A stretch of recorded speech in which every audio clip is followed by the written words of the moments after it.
Hello નમસ્કાર વિદ્યાર્થી મિત્રો. તો વિદ્યાર્થી મિત્રો, ધોરણ 6 વિષય છે ગુજરાતી, ત્રિમાસિક કસોટી ઓગસ્ટ 2026નું પ્રશ્ન બેંક આધારિત આપણે પ્રશ્નપત્રની ચર્ચા કરવાના છે વિદ્યાર્થી મિત્રો.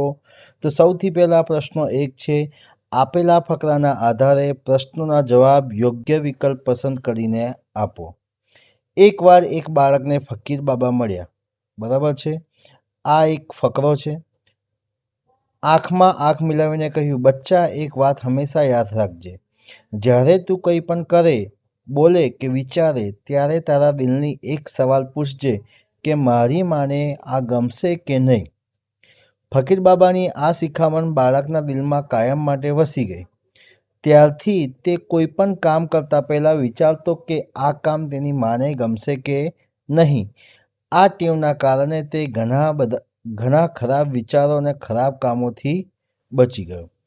આ ફકરો જે મેં વાંચ્યો છે વિદ્યાર્થી મિત્રો, એના આધારિત આપણને જે પ્રશ્નો પૂછ્યા છે એનો આપણે જવાબ આપવાનો છે.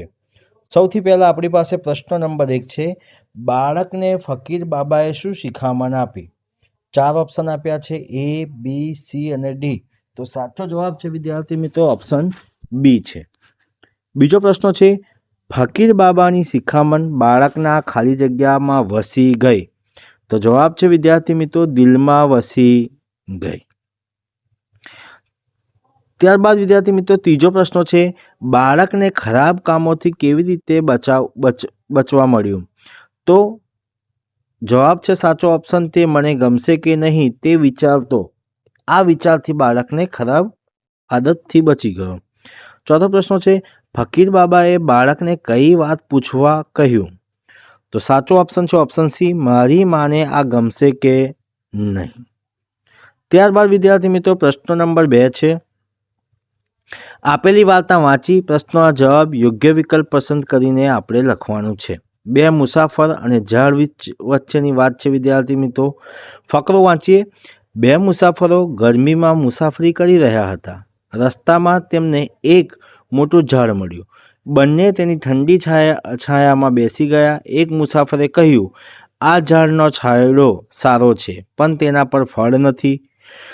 ઝાડને આ વાતથી ખૂબ દુઃખ થયું. બીજા મુસાફરે કહ્યું, આ સળગતી ગરમીમાં ઝાડ પોતે તપીને આપણને ઠંડી છાયા આપે છે, એ જ તેનું મોટું ફળ છે.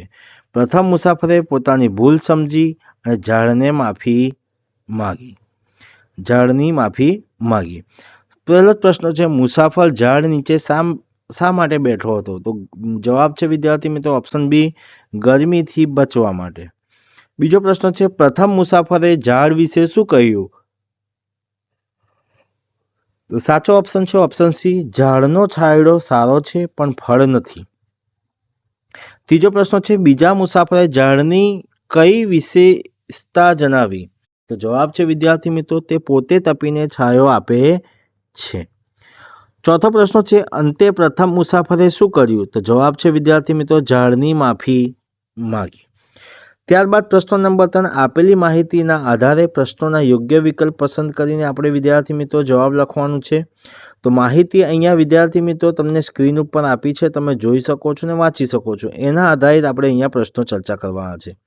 પ્રદર્શનની થીમ શું છે? આપનું ભવિષ્ય આપના હાથમાં છે. બીજો છે, પ્રદર્શનનો મુખ્ય હેતુ શું છે? પર્યાવરણ અને કુદરતી ઉર્જા અંગે જાગૃતિ લાવવાનો. ત્રીજો પ્રશ્ન છે, પ્લાસ્ટિકની પાણીની બોટલ સાથે આવનારા મુલાકાતીને શું થશે? તો જવાબ છે અંદર પ્રવેશવા મળશે નહીં. ચોથો પ્રશ્ન છે, વેસ્ટમાંથી બેસ્ટ વિભાગમાં શું જોવા મળે છે? તો જવાબ છે કચરામાંથી બનાવેલી ઉપયોગી વસ્તુઓ. ત્યારબાદ આપણી પાસે આવે છે વિદ્યાર્થી મિત્રો પ્રશ્ન નંબર 4નો અ, ભાગ્યા મુજબ જવાબ લખો. કૌંસમાં આપેલા શબ્દોનો ઉપયોગ કરી ખાલી જગ્યા પૂરવાની છે. સાપ પોતાના રાફડો જોઈને ખાલી જગ્યા સરકી ગયો. સડસડાટ. આકાશમાં વાદળો હોવા છતાં ખાલી જગ્યા તડકો નીકળ્યો. તો ઘડીક તડકો નીકળ્યો. પ્રશ્ન 4બ, ઉદાહરણ મુજબ રેખાંકિત શબ્દ જવાબ તરીકે મળે તે રીતે પ્રશ્ન બનાવો. વાક્ય, ગાંધીનગર એ ગુજરાત રાજ્યની રાજધાની છે. તો જવાબ છે વિદ્યાર્થી મિત્રો ગાંધીનગર ગુજરાત રાજ્યની રાજધાની કઈ છે? ગુજરાત રાજ્યની રાજધાની ગાંધીનગર કયા રાજ્યની રાજધાની છે?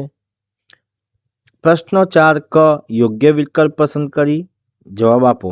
પપ્પા, વાર્ષિક પરીક્ષામાં હું પહેલો નંબરે પાસ થયો.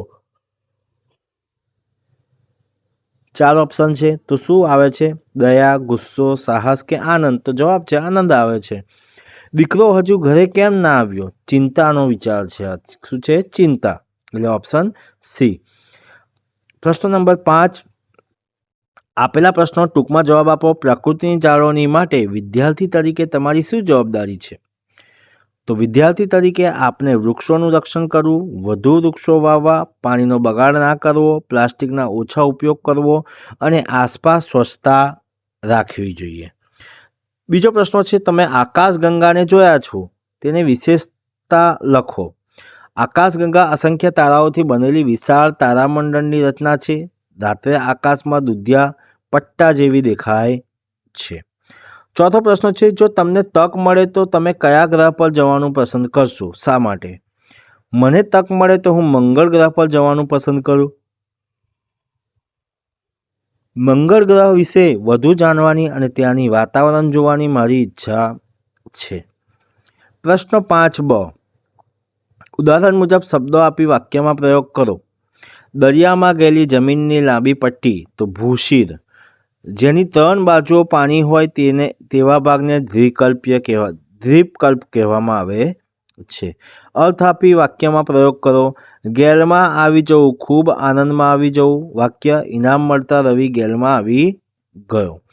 નીચેના કોષ્ટકમાંથી યોગ્ય શબ્દ શોધીને લખો. પુસ્તક બરાબર છે. દાયછો, શાળા, ક. વાંચવા માટે વપરાતી વસ્તુઓનો આખો વર્ગ દર્શાવતો શબ્દ પુસ્તક. બીજા પ્રત્યે આવતી કરુણા કે અનુકંપનનો ભાવ દર્શાવતો શબ્દ દયા. ત્યારબાદ વિદ્યાર્થી મિત્રો પ્રશ્ન નંબર 6, નીચે આપેલા વિષય પર નિબંધ લખો. જો મને અવકાશમાં જવા મળે તો જો મને અવકાશમાં જવા મળે તો મને ખૂબ આનંદ થાય. હું અવકાશયાનમાં બેસીને પૃથ્વીથી દૂર જઈશ. અવકાશમાંથી પૃથ્વી કેવી રીતે દેખાય છે તે જોઈશ. હું ચંદ્ર અને અન્ય ગ્રહ નજીકથી જોવાનો પ્રયત્ન કરીશ. અવકાશમાં રહેલા તારાઓ અને આકાશગંગા વિશે માહિતી મેળવીશ. હું મારા અનુભવની તસવીરો લઈશ અને પાછો આવીને મારા મિત્રો સાથે તેનો અનુભવ વહેંચીશ. અવકાશની આ સફર મારા જીવનની સૌથી યાદગાર સફર બની રહેશે. જો શિયાળા ઠંડી ના પડે તો, જો શાળામાં પરીક્ષા ના આવતી હોય તો, જો તમે શિક્ષક હોવ તો, તમારી સાયકલ ઉડી શકતી હોય તો. પ્રશ્ન નંબર 7, કોઈ એક વિષય પર રજા ચિઠ્ઠી લખવાની છે. તમારા મોટા ભાઈ બહેનના લગ્ન હોવાથી 3 દિવસની રજા માટે વર્ગ શિક્ષણની ચિઠ્ઠી. તો વિદ્યાર્થી મિત્રો અહીંયા વર્ગ શિક્ષણની ચિઠ્ઠી જે લખવાની છે અહીંયા તમને આપી છે, જે તમે સ્ક્રીન ઉપર જોઈ શકો છો અને તેને લખી પણ શકો છો. ત્યારબાદ તાવ હોવાથી 1 દિવસની રજા માટે વર્ગ શિક્ષણની ચિઠ્ઠી લખો. બહાર ગામ જવાનું હોવાથી અડધા દિવસની વહેલી રજા માટે ચિઠ્ઠી લખો. તો આ વિદ્યાર્થી મિત્રો તમને એવા પ્રકારના 3 ચિઠ્ઠીઓ પૂછવામાં આવે છે, તમારે એક લખવાનું રહેશે. તો વિદ્યાર્થી મિત્રો આ વિડીયો તમને ગમ્યો હોય તો લાઈક કરજો, શેર કરજો અને કમેન્ટ કરજો. અને ચેનલને સબસ્ક્રાઈબ ના કરી હોય તો વિદ્યાર્થી મિત્રો સબસ્ક્રાઈબ કરવાનું પણ ભૂલતા નહીં. જય હિન્દ, જય ભારત.